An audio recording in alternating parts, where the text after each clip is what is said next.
Good afternoon, everyone. Start in. This one.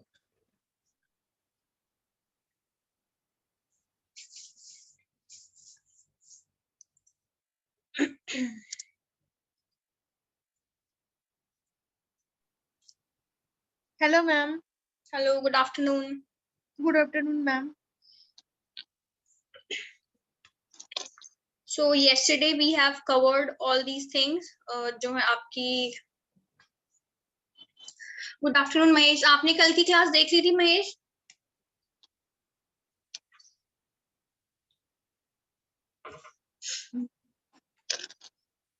नहीं देखी? Okay, सो वैसे तो कल की क्लास का ही आगे का है, बट हाँ आपको समझ में आ जाएगा, ज्यादा कुछ डिफरेंस नहीं है, इतना मतलब इतना कनेक्शन नहीं है। ये हमने कल क्लास में किया था, सो आप वीडियो देख लेना एक बार। And this was the summary of what we did yesterday. अगर आप देखो, so we did 3 protocols yesterday: ARP, RARP and BOOTP, और ये 3 protocols थे.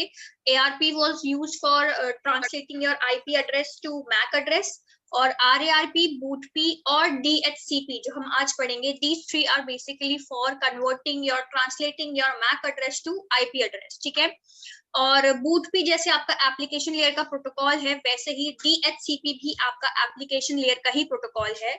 सिमिलर टू BOOTP, DHCP भी क्लाइंट सर्वर ही है. DHCP में भी DHCP क्लाइंट और DHCP सर्वर है. क्या डिफरेंस है दोनों में, वो मैं आपको अभी पढ़ेंगे हम. So let's start with DHCP. इन सब की फुल फॉर्म्स जो है वो बहुत ज्यादा इंपॉर्टेंट है, क्योंकि एग्जाम में आपसे पूछी जा सकती हैं. So dynamic host configuration protocol, ठीक है. So this is the full form of DHCP. So BOOTP जो है आपका, BOOTP is not a dynamic configuration protocol. अगर आप ध्यान से देखें, so BOOTP में क्या था, BOOTP में जो BOOTP सर्वर होता है आपका, it has a table. उसमें एक टेबल स्टोर होती है, अगर आपको याद हो कल की क्लास का. उस टेबल में आईपी एड्रेस और मैक एड्रेस के बीच का जो एसोसिएशन है, that is stored over there. कि अगर कोई भी ऐसा मैक एड्रेस आता है जो जिसका आईपी एड्रेस स्टोर्ड है, तो वो आपको बता देगा.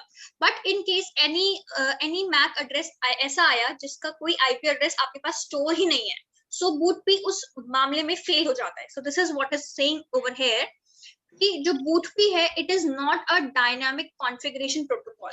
मतलब when a client requests its IP address, so BOOTP server consults a table. ये हमने कल पढ़ा था कि BOOTP सर्वर के पास एक टेबल होती है जिसको वो देखता है in order to tell कि इस MAC एड्रेस से रिलेटेड IP एड्रेस क्या है. That matches the physical address of a client with its IP address. This implies that the binding between the physical address and the IP address of the client already exists. मतलब कि ये जो connection है between the physical address and logical address, ये already present है पहले से, तभी तो टेबल में स्टोर्ड है. But if a host moves from one physical network to another, मान लो एक होस्ट है जो आज इस नेटवर्क पे है, कल वो किसी और नेटवर्क पे शिफ्ट हो गया, तो BOOTP उस चीज को हैंडल नहीं कर सकता, क्योंकि जो बाइंडिंग है वो चेंज हो जाएगी. यस और नो? आज आप इस नेटवर्क पे वर्क कर रहे हो, ठीक है, कल को आपका नेटवर्क चेंज हो गया and you shifted to this network, तो क्या जो यहाँ पे जो आपका जो BOOTP सर्वर था उसमें चेंजेस होंगे कि नहीं? ऑब्वियसली चेंजेस करने पड़ेंगे आपको खुद से, अपने आप चेंजेस नहीं होंगे वो, you have to do that changes manually. So this is what they're saying. However, if a host moves from one physical network to another, then BOOTP cannot handle this situation because the binding between the physical and IP address is static and fixed in a table until changed by administrator. So that is why BOOTP जो है आपका वो static configuration protocol होता है. ये समझ में आया स्टैटिक कॉन्फ़िगरेशन और डायनामिक कॉन्फ़िगरेशन क्या है? Ma'am, please repeat the meaning of dynamic configuration. That is, it is not changeable.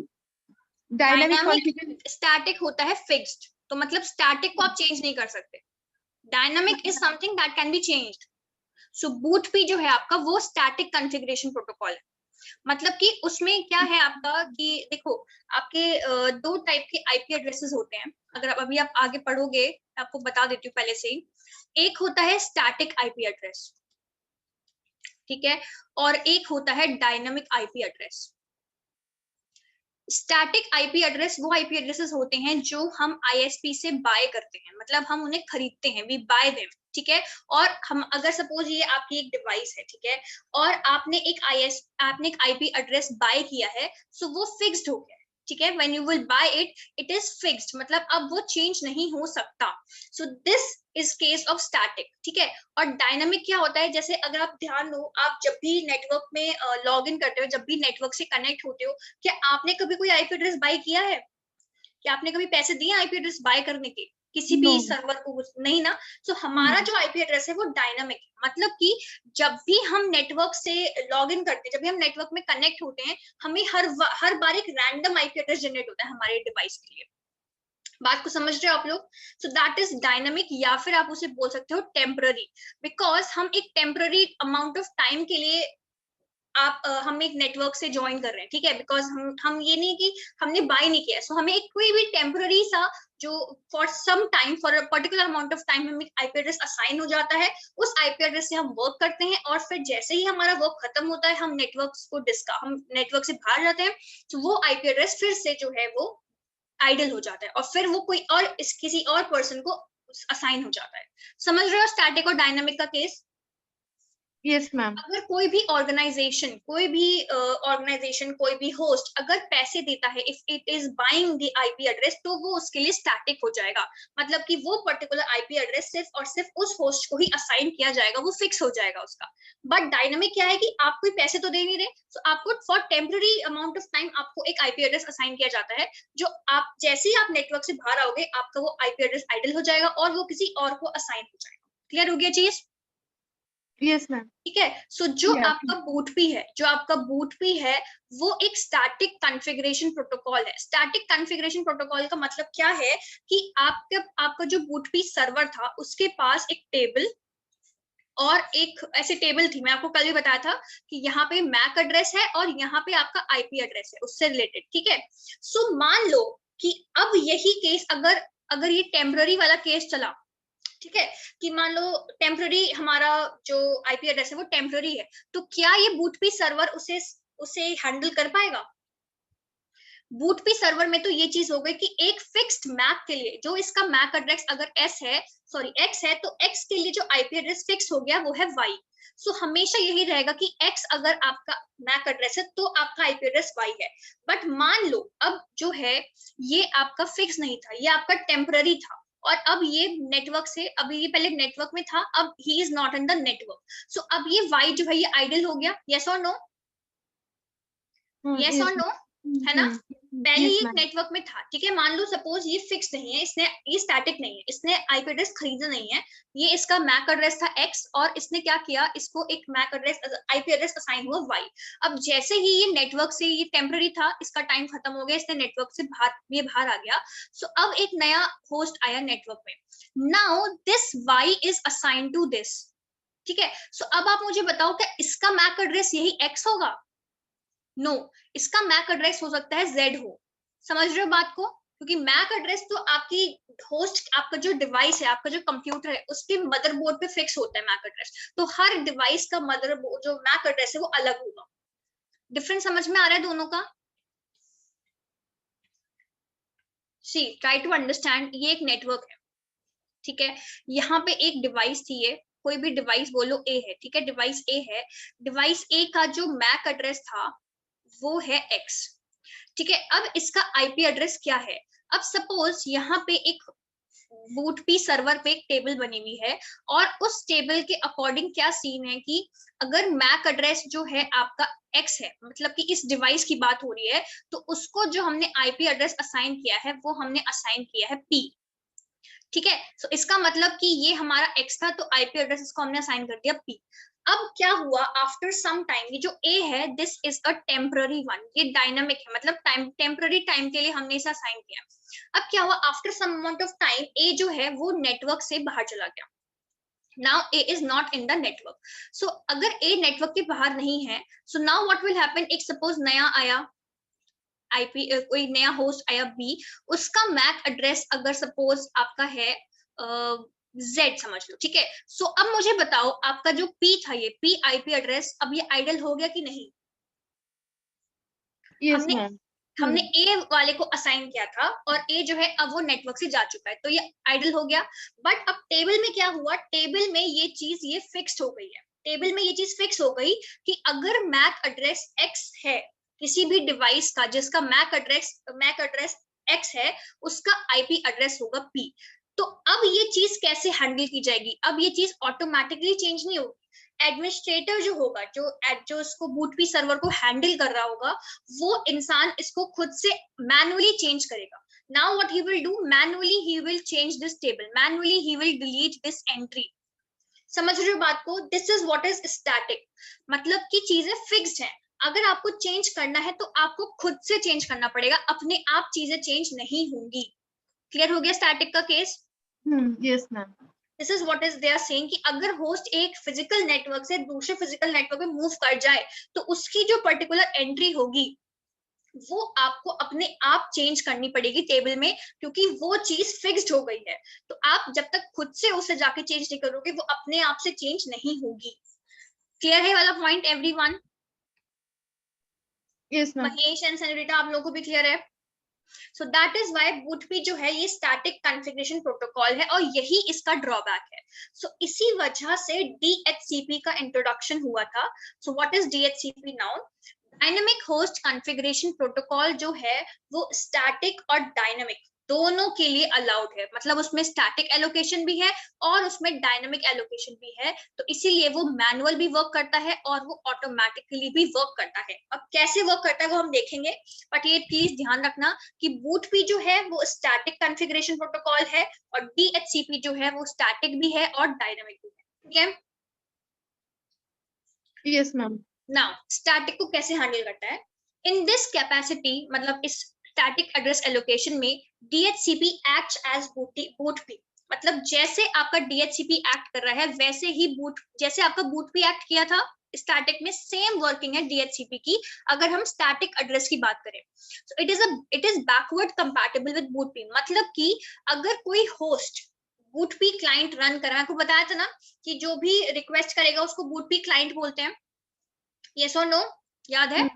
Yes ma'am. ठीक है। सो अगर कोई भी होस्ट जो बूटपी क्लाइंट है, अगर वो रिक्वेस्ट कोई अपनी रिक्वेस्ट बता रहा है कि मुझे ये एड्रेस चाहिए और वो स्टैटिक एड्रेस मतलब कि वो एड्रेस जो है वो फिक्स्ड है, तो DHCP सर्वर जो है उसे वो एड्रेस दे देगा। So DHCP server has a database that statically binds physical address to IP address. So इसका मतलब कि DHCP की working with respect to static address allocation is similar to the bootp. Clear? अब डायनेमिक में क्या change आता है वो देखो। DHCP has a second database, मतलब कि DHCP के पास दो डेटाबेस हैं, एक तो स्टैटिकली बाइंड कर रहा है जिसमें आपकी वो स्टैटिक बाइंड टेबल आ जाएगी, और एक डेटाबेस है, दूसरा database with the pool of available IP addresses, मतलब उस डेटाबेस में बहुत सारे IP एड्रेसेस हैं। और इस सेकेंड डेटाबेस की वजह से ही आपका DHCP जो है वो डायनामिक हो जाता है। तो इसमें क्या होता है कि मान लो कोई DHCP क्लाइंट है, ठीक है, उसने एक रिक्वेस्ट करी कि एक टेम्पररी IP एड्रेस, मतलब कि जैसे हम ही हैं, ठीक है, हम जैसे ही हमने नेटवर्क में कनेक्ट किया, सो एक रिक्वेस्ट जाएगी कि एक कनेक्शन है नेटवर्क में, ठीक है, सो व्हाट विल हैपन, और ये टेम्पररी है क्योंकि हमने तो बाय किया नहीं, जब हमारा मैक एड्रेस वो चेक करेगा अपने टेबल में, स्टैटिक वाले टेबल में, सबसे पहले क्या होगा, अगर आप यहाँ देखो, ये क्लाइंट है, ठीक है, this is a DHCP client, यहाँ लिख देती हूँ मैं DHCP क्लाइंट, यहाँ पे कहीं DHCP सर्वर है, ठीक है, और हाँ DHCP सर्वर सेम उसमें भी हो सकता है, डिफरेंट में भी हो सकता है। तो अगर मान लो सेम नेटवर्क पे है तो ये वर्किंग है, और अगर डिफरेंट नेटवर्क पे हो जाएगा तो फिर से रिले एजेंट का यूज होगा। मैंने आपको रिले एजेंट का यूज बताया था कल, याद है ना कैसे वर्किंग होती है? सेम वर्किंग है रिले एजेंट की, अगर डिफरेंट नेटवर्क में DHCP क्लाइंट और DHCP सर्वर है तो। अब सपोज यहाँ पे जो ये है इसका मैक एड्रेस है A और इसका IP एड्रेस इसे जानना है, ठीक है, और ये क्या है, ये है आपका टेम्पररी, ठीक है, और इसी नेटवर्क में बहुत सारे डिवाइसेस और भी हैं, सपोज 3 डिवाइसेस और हैं, तो इसका मैक एड्रेस सपोज है B इसका मैक एड्रेस सपोज है C और इसका मैक एड्रेस सपोज है D और इसका IP, ये आपके जो ये दो जो हैं ये फिक्स्ड है मतलब स्टैटिक है और ये जो है ये भी टेम्पररी है। इसका IP एड्रेस सपोज X है, इसका IP एड्रेस सपोज Y है। सो अब यहाँ पे दो डेटाबेस हैं, एक डेटाबेस है ये और एक डेटाबेस है ये। So this is database 1 and this is database 2। ठीक है, ये जो है ये डेटाबेस 1 में है आपकी टेबल स्टैटिक की, ये मैक और ये IP, और ये है आपका यहाँ पे अगर आप देखो सो व्हाट इज हियर, ये डेटाबेस 1 है, ये स्टैटिक वाले के लिए है कि स्टैटिक एलोकेशन, और ये आपका डायनामिक वाले के लिए है। सो अब क्या हो रहा है, यहाँ पे क्या इन्फॉर्मेशन स्टोर है, स्टैटिक वाले कौन से हैं, फिक्स्ड वाले B, तो B और क्या स्टोर है C। सो B का IP एड्रेस X है और C का IP एड्रेस Y है, और यहाँ पे आपके कुछ रैंडम कुछ अनयूज्ड IP एड्रेस पड़े, suppose E F G H I, ये आपके अनयूज्ड IP एड्रेसेस है। ठीक है, डायनामिक में आपके यहाँ पे क्या होंगे, अनयूज्ड IP एड्रेसेस, जो टेम्पररी IP एड्रेसेस होंगे, जो हम टेम्पररी अमाउंट ऑफ टाइम के लिए हम किसी को देते हैं। अब सपोज DHCP क्लाइंट ने एक रिक्वेस्ट सेंड करी जो गई इस DHCP सर्वर के पास। ठीक है, तो यहाँ पे जब वो रिक्वेस्ट आई, so what will he see, उसने देखा कि मैक एड्रेस है A। ठीक है, सो वो क्या करेगा, जैसे ही फर्स्ट ये रिक्वेस्ट आई, फर्स्ट स्टेप आएगा, रिक्वेस्ट आएगी DHCP क्लाइंट से, so what he will do, second step में he will check this table. उसने टेबल चेक करी कि क्या इस टेबल में ये मैक एड्रेस जो है स्टोर्ड है या नहीं। So he will check MAC address B, MAC address A, no match नहीं हो रहा, C A नहीं मैच नहीं हो रहा। इसका मतलब इससे इस टेबल के थ्रू इसे पता लग गया दैट ओके, जिस DHCP क्लाइंट ने रिक्वेस्ट करी है that client is a temporary one, मतलब कि वो फिक्स नहीं है, उसका स्टैटिक एलोकेशन नहीं है, वो डायनामिक एलोकेशन है। सो आफ्टर चेकिंग देन ही, अगर उसे नहीं मिलता then he will go to your dynamic वाले डेटाबेस के पास, और यहाँ से कोई सा भी रैंडम वो सपोज ये वाला रैंडम उसने IP एड्रेस पिक किया और ये वो भेज देगा आपके DHCP क्लाइंट को। सो इसका for random amount of time जो वो हुआ आपका IP एड्रेस वो हो गया F, और यहाँ से ये जो है ये डिलीट हो जाएगा, जिससे क्योंकि ये this is not any more available here. अब क्या हुआ, now what will happen is कि जैसे ही ये अब DH इसका काम खत्म हो गया and now he is out from this network. So what will happen after his work is over, this F will move back again to this original place जहां जैसे इस database से वापस आ जाएगा, and now it is available for any other device who is ready for the network, मतलब जिसको भी network से related कुछ भी काम करना है उसको ये assign कर देंगे। ये working समझ में आ गई आप लोगों को? Ma'am, second portion not clear. Why it will come back again in the database? अरे मतलब टेम्पररी है ना, तो मान लो खत्म हो गया, मैं नेटवर्क से बाहर आ गई, तो अब ये IP एड्रेस फिर से फ्री हो गया, तो वापस वहां चला गया कि अब ये वापस यहाँ पे आ गया कि मान लो कोई भी डिवाइस आएगी, सो अब उसे वापस अगर ये चाहिए होगा तो वो किसी और डिवाइस को IP एड्रेस असाइन कर देगा। अच्छा अच्छा, यस मैम, क्लियर हो गया वाला पॉइंट एवरीवन? सबको क्लियर है? This is the basic working of DHCP कि आपकी DHCP कैसे वर्क करता है। सो ये उसकी वर्किंग है कि पहले वो चेक करेगा अपने डेटाबेस 1 में, जैसे स्टैटिक वाले में, कि कहीं जो क्लाइंट जिसने रिक्वेस्ट भेजी है वो स्टैटिक वाला क्लाइंट तो नहीं है। अगर वो स्टैटिक नहीं है तब उसे उस पूल में से अनयूज्ड IP एड्रेस के पूल में से IP एड्रेस दिया जाएगा। Clear everyone? ठीक है, ओके।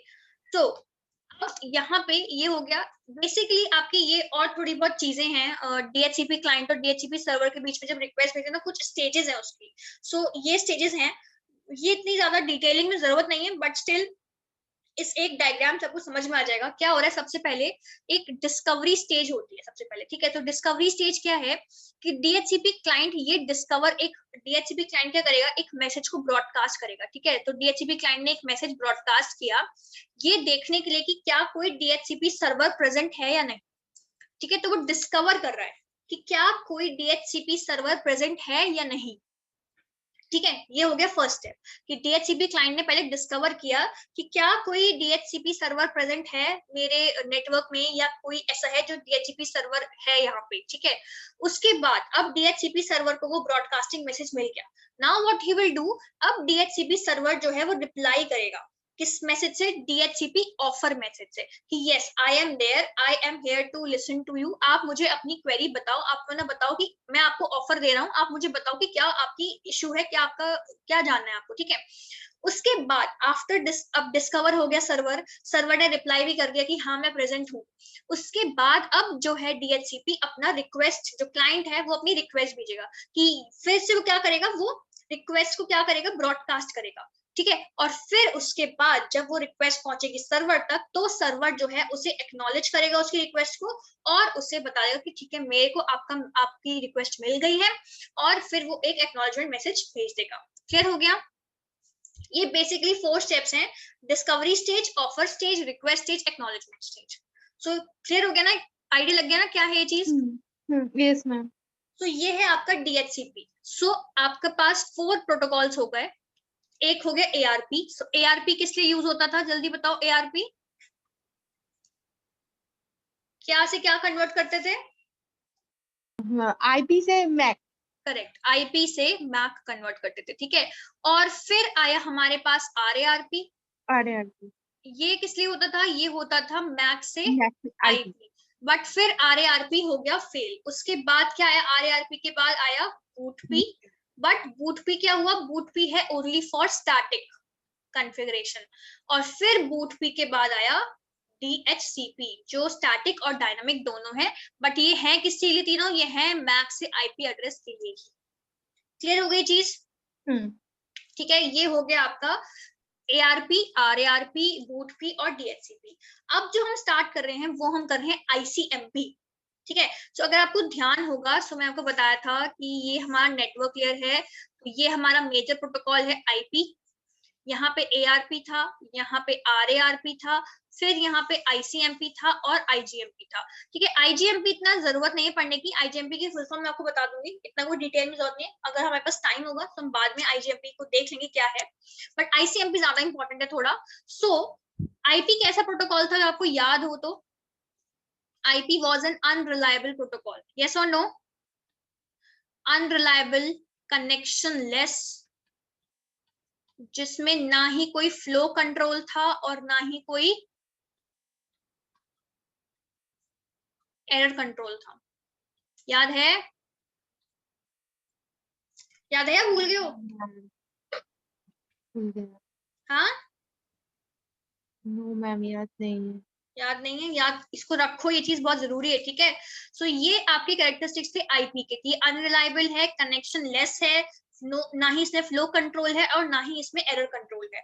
सो इसके लिए एक नया प्रोटोकॉल इंट्रोड्यूस्ड हुआ, दैट वाज ICMP।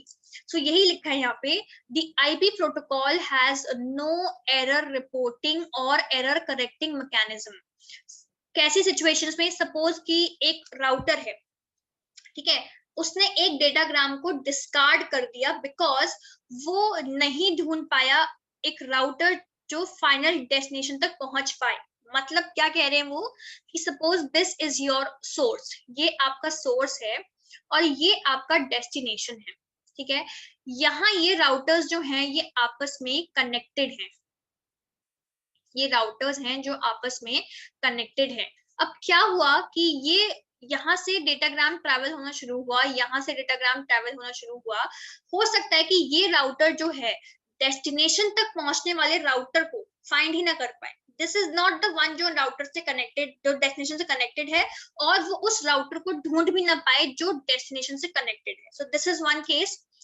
या फिर जो टाइम टू लिव फील्ड होती है, आपको याद है ना, टाइम टू लिव TTL, वो 0 हो जाए। मैं आपको बताया था कि अगर टाइम टू लिव फील्ड की वैल्यू डेस्टिनेशन पे पहुंचने से पहले ही 0 हो गई तो डेटाग्राम क्या हो जाएगा, डिस्कार्ड हो जाएगा। यस और नो? यस। सो अगर ऐसी कंडीशन है कि राउटर जो है वो दूसरे राउटर को ढूंढ ही नहीं पाया फाइनल डेस्टिनेशन पहुंचने के लिए, या फिर टाइम टू लिव फील्ड की वैल्यू हो गई 0, या फिर सारे फ्रेगमेंट्स जो हैं वो एक टाइम लिमिट में नहीं आ पाए, तो उन केसेस में आईपी प्रोटोकॉल के पास कोई भी ऐसा सजेशन नहीं था कि वो ओरिजिनल होस्ट को, वो सोर्स को कैसे बताए कि आपका डेटाग्राम डिस्कार्ड हो गया है। आपने नोटिस किया होगा जब हम वो चीज पढ़ रहे थे तो कहीं पे भी ये नहीं था कि होस्ट को कैसे पता लगेगा, सोर्स को कैसे पता लगेगा कि उसका पैकेट नहीं पहुंचा है, क्योंकि एक्नॉलेजमेंट का कोई सीन तो था ही नहीं। याद है आप लोगों को? कहीं भी हमने ये नहीं पढ़ा था कि एक्नॉलेजमेंट कैसे जाएगा, यस और नो? Yes, याद है ये वाली चीज या नहीं? नहीं याद तो बताओ, मैं थोड़ा एक्सप्लेन करूँ। और फिर जब हम आईपी पढ़ रहे थे, IPv4 पढ़ा था या IPv6 पढ़ा था, उसमें कहीं भी एक्नॉलेजमेंट का कोई चीज थी? no ma'am. नहीं थी ना। और एक्नॉलेजमेंट किस लिए होता है? एक्नॉलेजमेंट होता है डेस्टिनेशन जब ये बताता है कि मुझे पैकेट मिल गया है सोर्स को, ठीक है। सो आईपी प्रोटोकॉल की सबसे बड़ी दिक्कत यही है कि अगर किसी वजह से डेस्टिनेशन तक डेटाग्राम नहीं पहुंचा तो सोर्स को ये पता नहीं लग पाएगा कि मेरा पैकेट पहुंचा ही नहीं है। क्लियर? क्लियर है? Yes ma'am. ठीक है, ये तो हुई पहली दिक्कत। सेकेंड प्रॉब्लम इज कि आईपी प्रोटोकॉल में मान लो कोई भी क्वेरी है किसी भी चीज से रिलेटेड, कि मान लो एक सोर्स है, वो दूसरे सोर्स को मैसेज भेजना चाहता है, बट उसे यही नहीं पता कि दूसरा सोर्स अवेलेबल है भी या नहीं। राउटर है, उसे ही नहीं पता कि दूसरा राउटर अवेलेबल है या नहीं। So this is what comes under your host and management queries. तो ये दो चीजें जो हैं वो लैक करती हैं आईपी प्रोटोकॉल में। सो इन चीजों के लिए, इन दोनों डिफिकल्टीज के लिए ICMP protocol was introduced. So the internet control message protocol has been designed to compensate for the above two deficiencies. It is a companion to the IP protocol. Basically add किया गया था IP protocol को support करने के लिए। Clear हो गया चीज? इतना Yes, क्लियर ma'am. हुआ एवरीवन? महेश एंड सनोरिटा क्लियर हुआ आप लोगों को? Yes, ma'am. Yes, ma'am. ठीक है। अब नेक्स्ट जो आपकी आई इसमें ICMP को हमने जो मैसेजेस है, बेसिकली ICMP क्या है? मैसेजेस है, ठीक है, ध्यान रखना मैसेज है ये। इनको हमने दो ब्रॉड कैटेगरीज में डिवाइड किया। एक है एरर रिपोर्टिंग मैसेजेस, जो ये रिपोर्ट करता है कि एरर आ रही है, और एक है क्वेरी मैसेज, जो कोई भी क्वेरी है उसको हैंडल करता है, ठीक है। सो दो कैटेगरीज हो गई। अब एरर रिपोर्टिंग मैसेजेस हैं, वो रिपोर्ट करते हैं प्रॉब्लम्स दैट अ राउटर और अ होस्ट, जो डेस्टिनेशन है आपका, वो एनकाउंटर कर सकता है जब भी वो किसी आईपी पैकेट को प्रोसेस करता है। जो भी एरर आएगी वो हम देखेंगे कैसी कैसी एरर हो सकती है। और सेकंड है आपका क्वेरी मैसेज। सो क्वेरी मैसेज जो है वो पेयर, एक तरह का हमेशा पेयर में होगा, ठीक है, क्योंकि अगर कोई क्वेरी होगी तो उसका जवाब भी होगा, यस और नो। अगर कोई क्वेरी जनरेट हो रही है तो ऑब्वियसली उसको कोई रिप्लाई भी जनरेट होगा, ठीक है। सो आपका जो क्वेरी मैसेज होगा वो हमेशा पेयर्स में होगा। तो वो क्या हेल्प करता है? इट हेल्प्स अ होस्ट और a network manager to get specific information from a router और अनदर होस्ट। फॉर एग्जांपल, अगर हमें अपने नेबर को डिस्कवर करना है, अब रियल लाइफ में क्या होता है कि we as a human being can go from one place to another to see कि हमारे नेबर्स कौन है, बट जो आपके नेटवर्किंग के टर्म्स में क्या होगा, आप कोई ना कोई मैसेज भेजोगे तभी, और अगर वहां से रिप्लाई आ गया तो आपको पता लगेगा ना कि somebody is there, somebody exists, some other router exists, yes or no? Yes, ma'am. है ना। तो यही है Yes, ma'am. Query messages basically इसी के लिए हैं कि अगर हमें ये डिस्कवर करना हो, किसी होस्ट को, किसी नोड को ये डिस्कवर करना हो कि मेरे नेबर्स कौन कौन से हैं। Also host can discover and learn about routers on their network and routers can help a node to redirect its messages. अब हम डिटेल में देखते हैं कि है क्या क्या ये, ठीक है। सो सबसे पहले तो ये टाइप्स हैं आपके मैसेजेस के। एरर रिपोर्टिंग मैसेजेस जो है वो बेसिकली 5 टाइप्स की है, ठीक है। एरर रिपोर्टिंग मैसेजेस आपकी 5 टाइप्स की हो गई। क्या क्या है? Destination unreachable, source quench, time exceeded, parameter problem, redirection. So ये इनके कोड हैं 3, 4, 11, 12, 5। अगर आपका जैसे ये हेडर है, यहाँ पे हेडर देखो, यहाँ पे ये आपका हेडर है ICMP का, ठीक है। सो जब भी आपका कोई भी एरर आपकी जनरेट होगी, सो ICMP अगर उसमें इंक्लूडेड हो गया, सो ICMP का अपना एक हेडर है। उसमें क्या चीजें होती हैं? उसमें ये 3 चीजें होती हैं। टाइप, सबसे पहले टाइप, ये आपकी टाइप, अगर मान लो टाइप लिखा है 4, टाइप में वैल्यू 8 बिट में लिखा है 4, तो इसका मतलब कि सोर्स क्वेंच। 11 मतलब कि टाइम एक्सीडेड, ठीक है। कोड बेसिकली हो गया कि आपको ये स्पेसिफाई करना कि आपकी सब, मतलब आपको ये स्पेसिफाई करना कि सब प्रॉब्लम क्या है, और चेकसम आपका नॉर्मल चेकसम है। तो ये ICMP हेडर इतना इंपॉर्टेंट नहीं है, ये बस मैंने इसलिए बताया आपको कि ये पता होना चाहिए कि टाइप क्या डिनोट कर रहे हैं यहाँ पे, ठीक है। सो ये बेसिकली आपके मैसेजेस हैं, ये भी हम डिटेल में देखेंगे क्या क्या मैसेजेस हैं, और ये इनके टाइप्स हैं कि अगर टाइप 3 है तो इसका मतलब डेस्टिनेशन अनरीचेबल, टाइप 4 है तो सोर्स क्वेंच, 11 है तो टाइम एक्सीडेड, 12 है तो पैरामीटर प्रॉब्लम, और 5 है तो रीडायरेक्शन। और फिर क्वेरी मैसेजेस मैंने आपको बताया कि ये होते हैं पेयर में, इसलिए 2 है, 8 या और 0 एंड 13 और 14। अब लेट्स सी इन डिटेल की है क्या क्या ये। सबसे पहले स्टार्ट करते हैं एरर रिपोर्टिंग से। सो एरर रिपोर्टिंग मतलब कि कोई भी अगर होस्ट से सोर्स से डेस्टिनेशन तक आईपी पैकेट आपका जा रहा है और बीच में कोई एरर आ जाए, सो उस एरर को रिपोर्ट करने के लिए हमें एरर रिपोर्टिंग मैसेजेस की जरूरत पड़ती है। तो सबसे important point, ICMP does not correct the errors, it simply reports them, ठीक है। सो ICMP करेक्शन नहीं करेगा एरर का, वो सिर्फ और सिर्फ उसे रिपोर्ट करेगा कि एरर आ गई है। So error correction is left to higher level protocols. Error messages are always sent to the original source. क्योंकि ये इंफॉर्मेशन सोर्स को बताना बहुत जरूरी है कि आपका जो मैसेज है वो डेस्टिनेशन तक पहुंच ही नहीं पाया है, कोई ना कोई एरर आ गई है। सो ICMP एरर जो मैसेजेस हैं वो कहाँ जाएंगे, सोर्स पे जाएंगे direct, because the only information available in the datagram about the route is the source and destination IP address. क्योंकि आपका जो भी पैकेट जा रहा है उस पैकेट में 2 एड्रेस होते हैं, एक सोर्स का एड्रेस होता है, एक डेस्टिनेशन का एड्रेस होता है, यस और नो। डेस्टिनेशन तक आप पहुंच नहीं सकते, यही आपको बताना है, तो आपके पास सोर्स का एड्रेस बचा, so you will go back to the source. So ICMP uses the source IP address to send the error message to the source of the datagram. Clear हो गया ये वाला पॉइंट, ये 4-5 लाइंस क्लियर हो गई सबको?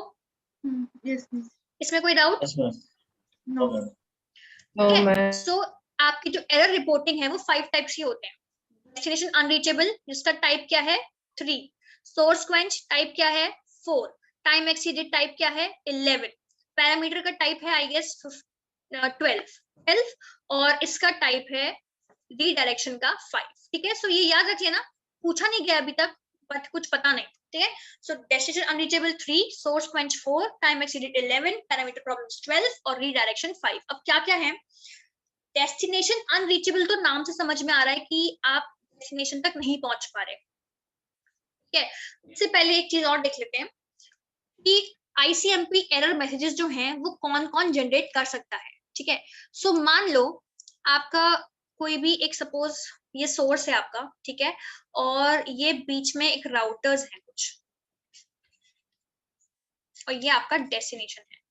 Suppose कि आपका जो इस राउटर ने ICMP एरर मैसेज जनरेट किया, एंड क्या हुआ कि ये एरर मैसेज जो है वो पहुंच नहीं पाया। सो इस एरर मैसेज के लिए कोई दूसरा ICMP एरर मैसेज जनरेट नहीं होगा, ये ध्यान रखना। ये लिखा हुआ है, no ICMP error message will be generated in response to a datagram carrying an ICMP error message. समझ में आई बात?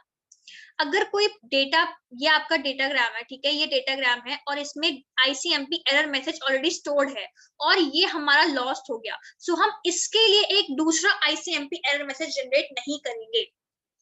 ये बात क्लियर हुई आप लोगों को? Yes, ma'am. ठीक है। सो अगर कोई डेटाग्राम, कोई ऐसा पैकेट है जो जा रहा है और उसके अंदर कंटेंट में क्या है, उसके अंदर कंटेंट है ICMP एरर मैसेज, सो वो अगर वो लॉस्ट हो जाता है तो उसके लिए हम एक और IP एरर मैसेज जनरेट नहीं करेंगे। पहली बात, no ICMP error message will be generated for a fragmented datagram that is not the first fragment. अगर आपका डेटाग्राम जो है वो सपोज करो 3 फ्रेगमेंट्स में डिवाइड हो गया, ये फर्स्ट है, ये सेकंड है, ये थर्ड है, और आपका फर्स्ट वाला तो डेस्टिनेशन तक पहुंचने में सक्सेसफुल हो गया, बट सेकंड मान लो रास्ते में ही लॉस्ट हो गया। सो अगर वो फर्स्ट फ्रेगमेंट नहीं है तो उसके लिए भी ICMP एरर मैसेज जनरेट नहीं होगा। क्यों नहीं होगा? बिकॉज फ्रेगमेंट में आपने जब फ्रेगमेंटेशन पढ़ा होगा तो आपको वहां ध्यान में होगा कि हम ये मेंशन करके चलते हैं कि ये फर्स्ट फ्रेगमेंट है, लास्ट फ्रेगमेंट है, बीच का फ्रेगमेंट है, कैसा फ्रेगमेंट है, यस और नो? Yes, ma'am. और फिर फ्रेगमेंटेशन ऑफसेट भी होता है जो बताता है कि मेरे आगे इतने बाइट्स चले गए हैं, सो उनकी हेल्थ से हमें पता लग जाएगा कि फ्रेगमेंट सारे आए हैं कि नहीं आए हैं।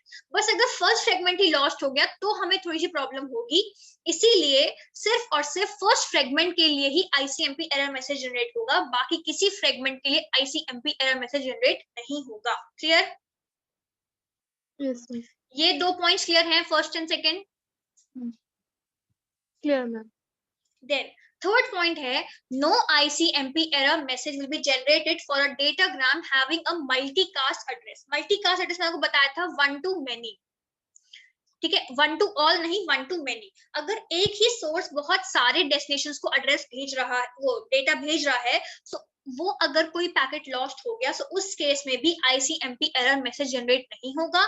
और अगर आपके डेस्टिनेशन में आपका 127 वाला जो स्पेशल एड्रेसेस है, अगर वो स्टोर है तो वो भी लॉस्ट हो गया अगर, तो उस केस में भी आईसीएमपी एरर मैसेज जनरेट नहीं होगा।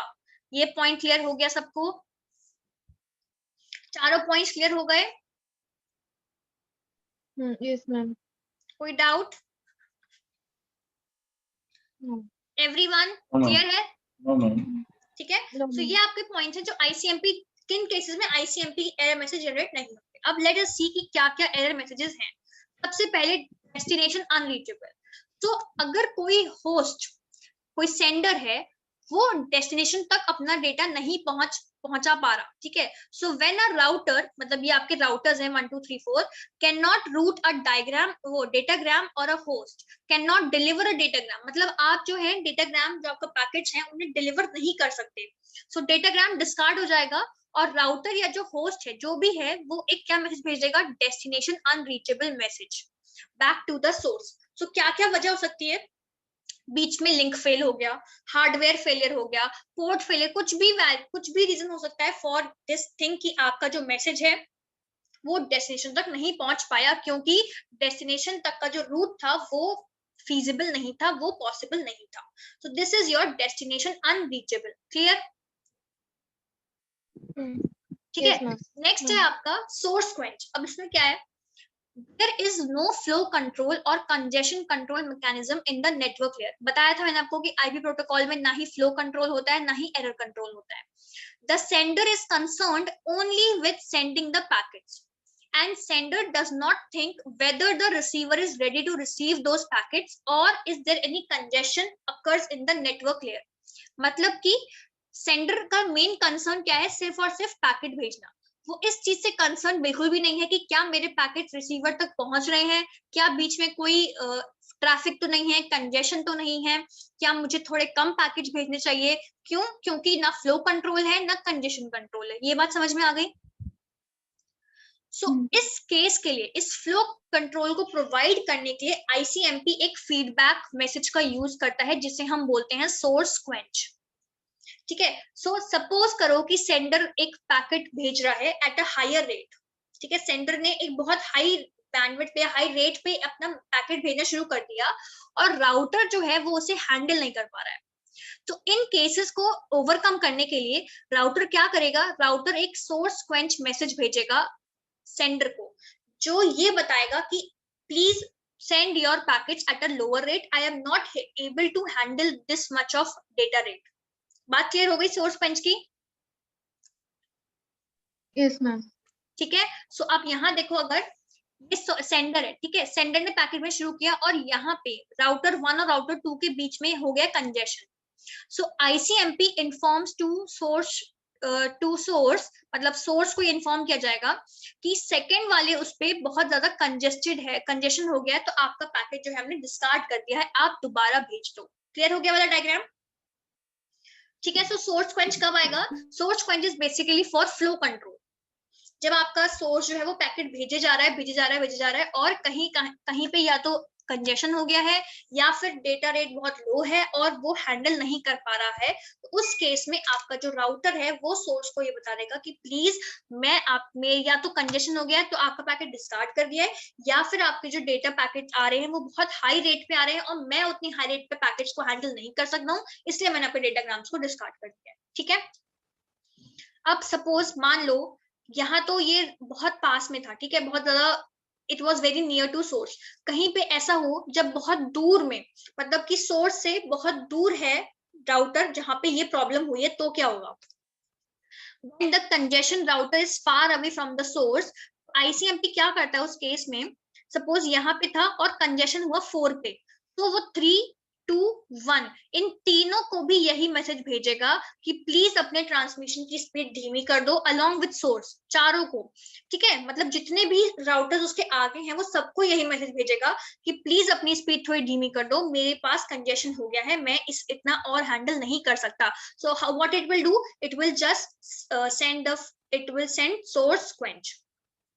पूरी बात करने की जगह वो बस सोर्स क्वेंच भेज देगा। So they will come to know कि ओके अब उसके पास बहुत ज्यादा पैकेट, बहुत ज्यादा लोड हो गया है, सो हमें दोबारा से रीट्रांसमिशन करना चाहिए, बट जो स्पीड है वो कम कर देनी चाहिए। This is source quench. Clear हुआ ये वाला? That is ma'am feedback message. हाँ, फीडबैक। ठीक है, next is time exceeded. Time exceeded is similar to time to live. जब when sometimes situation arises when there are many routers that exist between the sender and receiver and the sender sends the packet, तो एक routing loop में चले जाते हैं वो। सो इस case में क्या होता है, टाइम एक्सीडेड जो है वो basically time to live value पे ही बेस्ड है आपकी। ठीक है, वो क्या भेजेगा, ये मैसेज क्या मतलब है कि अगर डेस्टिनेशन तक पहुंचने से पहले ही आपका जो टाइम टू लिव का काउंट है वो 0 हो गया, तो वो जो राउटर है जहां पे 0 हुआ वो बताएगा सोर्स को कि आप अपना जो टाइम टू लिव का टाइम है ना वो एक्सीड कर दो, वो एक्सीड कर दो, otherwise it won't be able to reach the destination. तो उससे क्या होगा कि जो आपका सोर्स है वो नेक्स्ट टाइम पे पैकेट दोबारा सेंड करेगा, तो वो अपना जो टाइम टू लिव का टाइम है वो एक्सीड करके सेंड करेगा। ठीक है, क्लियर है? No, Yes, ma'am. ma'am, please repeat that. Why it will exceed the time? ये आपका सोर्स है, ये आपके राउटर्स हैं,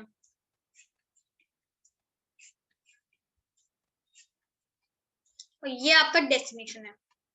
अब सपोज यहाँ पे टाइम टू लिव की वैल्यू है 3, यहाँ पे क्या, ये यहाँ पे टाइम टू लिव की वैल्यू क्या हो गई, बताओ लिपिका? जब वो यहाँ आया तो टाइम टू लिव की वैल्यू क्या हो जाएगी? डिक्रीज करेंगे। बताओ कितनी होगी?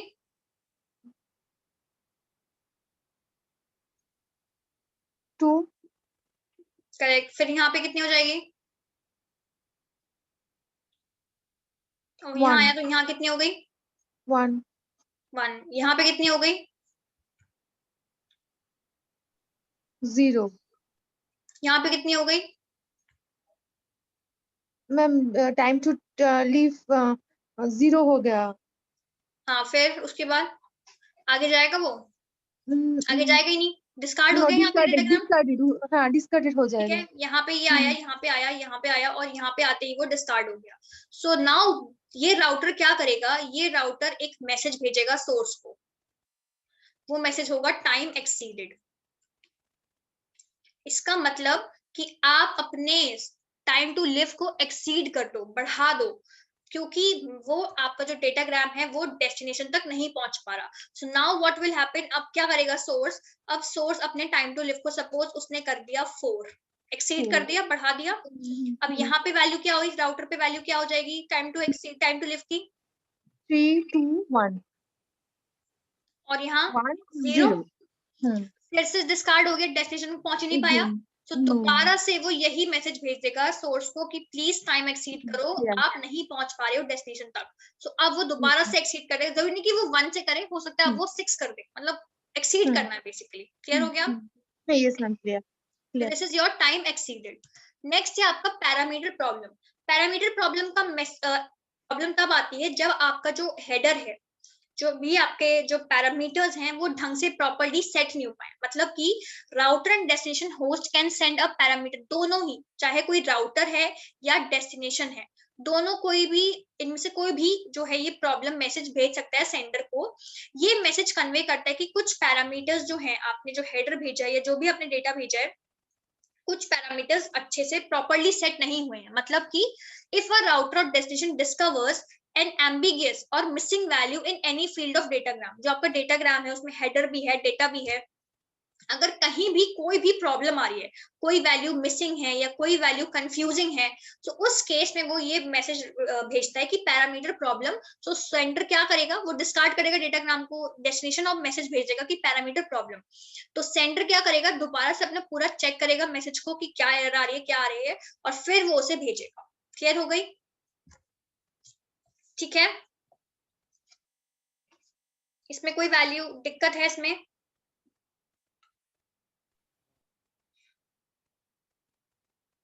भी दिक्कत है? No ma'am, no no. फिर आया रीडायरेक्शन। अब इसमें क्या है, सपोज कोई राउटर है, ठीक है, उसे एक पैकेट भेजना है, लेकिन जो पैकेट भेजना है वो जो जिसको भेजना है वो दूसरे नेटवर्क पे है। और ऑब्वियसली अगर हम नेटवर्क में बात कर रहे हैं तो हमें क्या पता होना चाहिए, आईपी एड्रेस पता होना चाहिए, यस और नो, है ना? Yes ma'am. मतलब कि अगर आप ये इमेज देखो, क्लियर, ये वाली इमेज विजिबल है? Yes ma'am, visible. ठीक है, ये देखो। सो क्या हो रहा है, ए जो है आपका, ए को मैसेज भेजना है बी को। तो क्या हो रहा है, अब एक को अगर मैसेज भेजना है तो ये एक नेटवर्क है और ये दूसरा नेटवर्क है, यस और नो, ये दो नेटवर्क्स के बीच में आपका कनेक्टेड है। तो ये जो है आपका, ये राउटर 1 जो है, क्या होगा, ये सबसे पहले अगर ए को मैसेज भेजना है बी को, तो उसे राउटर के एड्रेसेस पता होने चाहिए, यस और नो? अभी तो मैसेज जा पाएगा, नो नो। यस है ना? मैम। हाँ। ठीक है, तो वो क्या बोल रहे हैं यहाँ पे कि अगर किसी भी राउटर को किसी भी दूसरे नेटवर्क के किसी होस्ट को मैसेज भेजना है या नेटवर्क पे किसी पैकेट भेजना है, तो उसे उस राउटर की आईपी एड्रेस पता होनी बहुत जरूरी है, जो इन दो नेटवर्क को कनेक्ट कर रहा है। जो भी नेक्स्ट एप्रोप्रिएट राउटर है, जो इस राउटर के बाद जो राउटर आएगा, इस राउटर को उसका आईपी एड्रेस पता होना चाहिए। both routers and host must have a routing table। अभी जब हम राउटिंग एल्गोरिथम्स पढ़ेंगे तो उसमें आप देखोगे कि राउटिंग टेबल का कंसेप्ट होता है। ठीक है, राउटिंग टेबल में क्या होता है कि जो भी राउटर्स होते हैं, जो भी आपके उस नेटवर्क में जो भी राउटर्स प्रेजेंट होते हैं ना, उनकी इंफॉर्मेशन उस टेबल में स्टोर होती है। सो वही वो बोल रहे हैं कि both routers and host must have a routing table to find the address of the router or the next router। तो अब यहाँ पे ये डायग्राम समझो, क्या क्या कह रहे हैं वो उस डायग्राम में। When the packet is sent, then the routing table is gradually augmented and updated। मतलब कि कभी भी जब भी कोई पैकेट सेंड होगा तो जो राउटिंग टेबल है वो अपने आप ऑटोमेटिकली जो है वो अपडेट हो जाती है। उसका ये राउटिंग टेबल की कंडीशन यही होती है, कैरेक्टरिस्टिक, कि वो ऑटोमेटिकली अपडेट होती है। अब ये ट्राई टू अंडरस्टैंड दिस। यहाँ एग्जाम्पल में क्या बोल रहे हैं, A wants to send a packet to B, and A और बी के बीच में दो राउटर एग्जिस्ट करते हैं, R1 और R2। सबसे पहले ए क्या करेगा, A will send a data to router R1। ठीक है, राउटर 1 जो है वो किसे भेजेगा पैकेट, राउटर 2 को, यस और नो? Yes ma'am. ठीक है, और वो क्या करेगा, वो जैसे उसने राउटर 2 को मैसेज भेजा, वो आपके होस्ट ए को एक रीडायरेक्शन मैसेज भेजेगा। रीडायरेक्शन मैसेज क्या होगा, basically it will be a message कि प्लीज आप अपनी जो राउटिंग टेबल है, हर होस्ट की भी अपनी राउटिंग टेबल होती है, ठीक है, राउटर की तो होती है, होस्ट की भी राउटिंग टेबल होती है, उसे अपडेट कर लो। So redirection message is basically used for updating the routing table. तो क्या हुआ इसमें, क्या बोल रहे हैं वो, कि जैसे ही अगर आप यहाँ देखो कि ए ने, देखो फर्स्ट स्टेप क्या है कि आईपी पैकेट सेंड हुआ R1 को। जैसे ही आईपी पैकेट सेंड हुआ R1 को, R1 ने एक रीडायरेक्शन मैसेज भेजा A को। उसके बाद क्या हुआ, फिर उसने आईपी पैकेट भेजा 3 को, और फिर वो राउटर 3 जो है, राउटर 2 से आईपी पैकेट चला गया LAN 3 को। हाँ जी मैम, मैम मैंने भूल गया ma'am, what is redirection message? redirection message is basically used when we want कि जो होस्ट हैं या जो जो भी आपके जो भी डिवाइसेस हैं, वो जो अपनी टेबल है, राउटिंग टेबल जो है, उसे वो अपने आप वो ऑटोमेटिकली उसे चेंज करने और अपडेट करने, जब भी कोई पैकेट सेंड होता है नेटवर्क में। This is what is written here, when the packet is sent, the routing table is gradually augmented and updated, and the tool used to achieve this is the redirection message. Clear हो गया? Yes ma'am. ठीक है, सो ये आपके हो गए, आपके ये these are your error correction messages। Basically ये मैसेजेस हैं इन ऑर्डर टू टेल कि कोई एरर आ गई है, कोई दिक्कत आ गई है, कुछ भी प्रॉब्लम आ गई है, तो उसको सही करने के लिए आपके होते हैं एरर करेक्शन मैसेजेस। नेक्स्ट आता है आपका क्वेरी मैसेजेस, और क्वेरी मैसेजेस हमेशा पेयर में होते हैं। यहाँ पे देखो, in addition to error reporting, ICMP can diagnose some network problems, and this is achieved through query messages. In this type of ICMP message, a node sends a message that is answered in a specific format by the destination node. A query message is encapsulated in an IP packet, which in turn is encapsulated in a data link layer frame. ये जो मैं बताया था कल आपको कि IP के अंदर फिर data link layer का header आता है, yes or no? Yes, ma'am. ठीक है। अब जो आपके क्वेरी मैसेजेस हैं वो होते हैं 4 टाइप्स के। Eco request and reply, time stamp request and reply, address mask request and reply, router solicitation and advertisement. अब हम देखते हैं कि करके क्या है ये। अब बहुत इजी है, ठीक है। Echo request and echo reply, तो क्या होता है कि कोई भी होस्ट है, वो सपोज ये एक आपका होस्ट है ए और ये आपका एक होस्ट है बी। यहाँ पे है वैसे डायग्राम, यहाँ पे क्या हो रहा है कि basically it is used to a message to another host, मतलब कि ये आपका होस्ट सपोज ए है और ये आपका सपोज होस्ट है बी। सो ए क्या करेगा, मैसेज भेजेगा बी को, और इको रिक्वेस्ट का जो टाइप है वो होता है 8, ठीक है। सो अगर टाइप 8 है तो इसका मतलब ये है कि एक होस्ट दूसरे होस्ट को पूछ रहा है कि आर यू अलाइव, मतलब कि क्या तुम एग्जिस्ट कर रहे हो, if I want to send a message to you, are you there, basically, ठीक है। फिर वहां से अगर वो होस्ट प्रेजेंट है, एक्टिव है, तो वो भेजेगा reply with the type 0, that is echo reply ki yes I am alive, you can send your message. So this is basically when both the hosts want to want to initiate a conversation.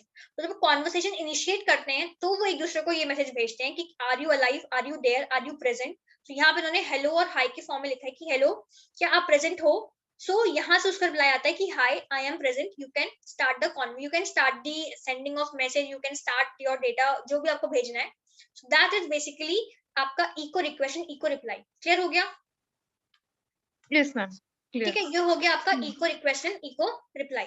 और type echo request का 8 है और eco reply का 0 है। इस और ये हमेशा पेयर्स में है, पेयर में हो रहा है, रिक्वेस्ट आ रही है तो रिप्लाई आ रहा है, ठीक है। नेक्स्ट है आपका time stamp request and reply. So time stamp basically क्या होता है कि ये होता है जब हमें जब दो राउटर्स, दो होस्ट को एक दूसरे के बीच में राउंड ट्रिप टाइम जानना होता है। मतलब कि अगर मुझे सपोज ये एक राउटर ए है या होस्ट ए है, कोई डिवाइस बोल लो, और ये डिवाइस बी है, तो अगर ए को ये जानना है कि अगर मुझे कोई भी पैकेट भेजना है तो ए से बी तक पहुंचने में उसे कितना टाइम लगेगा, और सेम बी को जानना है कि बी से ए तक पहुंचने में कितना टाइम लगेगा। सो that is basically your time stamp request and reply. So two machines, host or routers, can use the timestamp request and timestamp reply messages to determine the round trip time needed for IP datagram to travel between them. और ये हम दो machines के बीच में अगर clock synchronise करनी हो उसके लिए भी यूज कर सकते हैं। तो टाइम स्टैम्प रिक्वेस्ट का टाइप है 13 और रिप्लाई का टाइप है 14। क्लियर? Yes, ma'am. ठीक है, ये है आपका address mask request and reply. इसको पढ़ो एक बार, तो खुद से पढ़ो, फिर मुझे बताओ कि समझ में आया थोड़ा सा कि नहीं।